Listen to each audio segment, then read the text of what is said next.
And we're back. We're down here at the easement. We are going to go ahead and try to crimp. We're a little bit past the dough stage on some of these native blue stems. They're from the bow stand and stuff that we put in here. We do got some rye, some chicories, stuff like that going. Probably not the ideal time. We might have missed the window for an actual good crimp, but we had to do something to address our area around our feeder. As you can tell, I mean, it has definitely got some tall grass going on around it. We don't want to get any EHD. We're trying to create any type of anything that might create midges, and so we've come through here. It was nice and hard underneath. I've raked it all just like what we did with the bag feeder, and come through, weed eated underneath here. Let me zoom back out. As you can tell, took some height off, I guess, basically is what I'm trying to say. And now we're going to go through and crimp everything and just see how well it worked.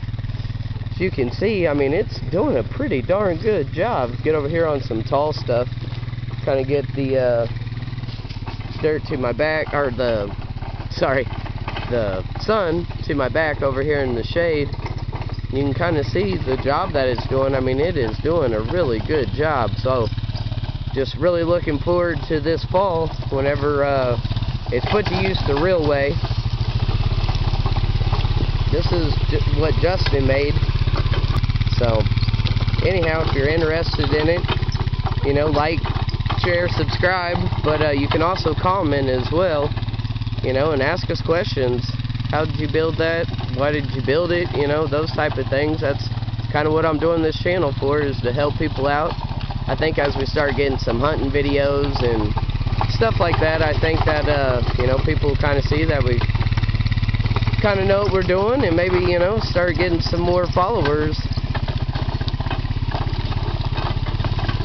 But really liking the way that the crimper has turned out and is working. As you can hear, we got a lot of rock under there. Wait a couple years and you probably won't be able to hear any of that. We'll have a nice grass plush bed, nice and laid over it, create that organic matter.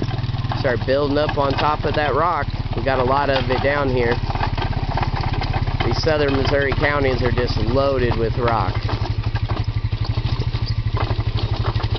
But anyhow, one of the chores, like I said, we definitely don't want to do anything to create any EHD, so we noticed that it was getting dry and cracking over here. We took some rakes to it, like I said, flattened it out, got it all scraped down. Went ahead and weed eated it, kind of laid a mulch area, so to speak, over the top of that. And yeah, now we're going through, kind of cutting it down. Deer really don't like to put their heads down into something where they can't hear or can't see, or, you know, they like to feel safe and comfortable.